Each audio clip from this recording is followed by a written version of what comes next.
सब class 190 and सब class 491 के लिए जो विक्टोरिया की एडिशनल रिक्वायरमेंट है ना, वो सबसे रिलैक्स्ड है। इट्स सिंपल, कोई भी एम्प्लॉयमेंट की रिक्वायरमेंट नहीं है, कोई भी वर्क एक्सपीरियंस की रिक्वायरमेंट नहीं है। प्रॉबली दैट्स द रीज़न कि ज़्यादातर लोग जो हैं वो बाकी स्टेट के लिहाज से विक्टोरिया को प्रेफर करते हैं इमिग्रेशन के लिए।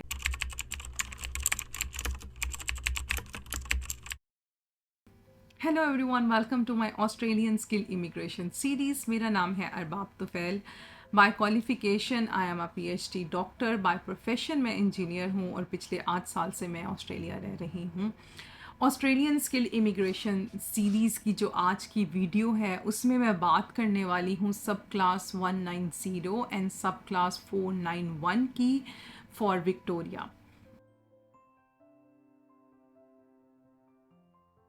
फॉर विक्टोरिया सब क्लास 190 के लिए अगर आप अप्लाई करना चाहते हैं तो सबसे पहली बात तो ये है कि आपने इसका जो बेसिक जो एलिजिबिलिटी क्राइटेरिया है उसको मीट करना है, एंड दैट इज़ कि आपकी एज 45 ईयर्स से कम हो, आपके पास जो है वो इंग्लिश लैंग्वेज टेस्ट स्कोर हो कॉम्पिटेंट, और आपका जो प्रोफेशन है वो विक्टोरियन जो स्किल ऑक्यूपेशन लिस्ट है उस पर हो और उससे रेलेवेंट आपके पास स्किल असेसमेंट हो।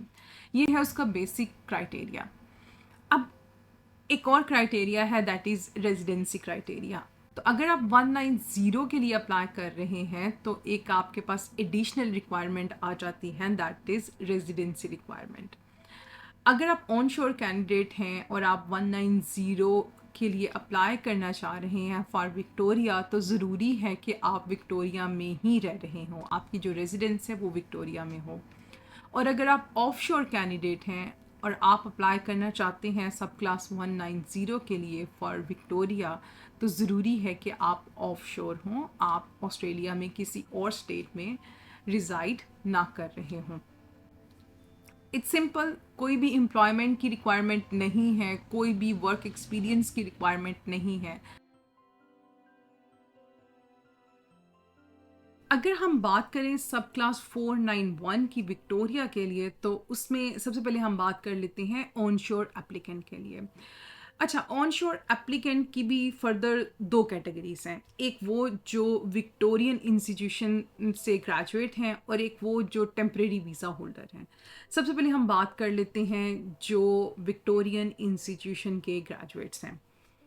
तो वो एप्लीकेंट्स जो एक तो बेसिक जो एलिजिबिलिटी क्राइटेरिया है उसको मीट करें, इन एडिशन टू दैट कि वो रीसेंट ग्रेजुएट हों विक्टोरियन इंस्टीट्यूशन से और वो विक्टोरिया में रह रहे हों, तो वो एलिजिबल हैं सब क्लास 491 फॉर विक्टोरिया के लिए। All right.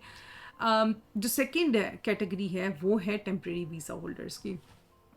सो वो एप्लीकेंट जो बेसिक एलिजिबिलिटी क्राइटेरिया को मीट करें, दैट्स द वन थिंग, और वो विक्टोरिया का जो रीजनल एरिया है वहाँ पे रह रहे हों और वहाँ पे ही जो रीजनल एम्प्लॉय हैं उनके साथ काम कर रहे हों, तो वो भी एलिजिबल हैं सब क्लास 491 फॉर विक्टोरिया के लिए। अब ये थोड़ा इंटरेस्टिंग है, जो सेकंड कैटेगरी है टेम्प्रेरी वीज़ा होल्डर्स की, ये उन लोगों की कैटेगरीज हैं जिनके पास या तो ग्रेजुएट वीज़ा है, जो 2 साल का वीज़ा है, अब वो टर्मिनेट हो गया है, उस पर वो या तो विक्टोरिया में होंगे या लेट्स से कि उन्होंने किसी और ऑस्ट्रेलिया की किसी और स्टेट की किसी भी यूनिवर्सिटी से जो है ना वो अपनी डिग्री ली है और फिर उन्होंने जॉब के लिए अप्लाई किया and then they got job in regional Victoria, तो वो वहाँ पे मूव हो गए, तो वो भी एलिजिबल हैं सब क्लास 491 फॉर विक्टोरिया के लिए। तो ये दो कैटेगरीज थी ऑन शोर कैंडिडेट्स के लिए।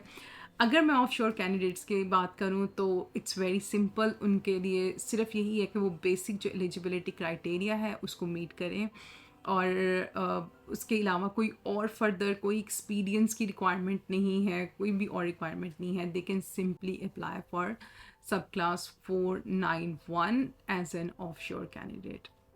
आई होप कि आपको जो मेरी ये वीडियो है वो अच्छी लगी होगी। अगर आपका कोई क्वेश्चन हो इस वीडियो से रिलेटेड तो आप प्लीज़ कमेंट सेक्शन में मुझसे पूछ सकते हैं, और अगर आपको मेरी ये वीडियो अच्छी लगी हो तो please subscribe to my channel and share this video with other peoples, ताकि उनको भी इससे फ़ायदा हो।